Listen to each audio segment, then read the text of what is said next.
Hello, my name is Anton and I'm Chief Architect at ProfiSeaLabs.com. The Waste Manager basically is a collection of recommendations. It shows you totally wasted money. It's like it's waste. For example, it says that we have a right sizing recommendations.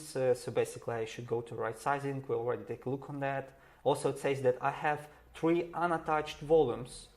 And here's the volume ID. So basically it's totally wasted money. I have volumes which are created but not attached anywhere, so just paying for those volumes and that's it. Same for IP addresses. I have 21 IP addresses which are created but not attached anywhere, and I am paying for those IP addresses. Again, it's totally wasted money. Same for inactive regions. So I have inactive regions which are created but not used. Again, it's totally wasted money. So this is the Waste Manager feature.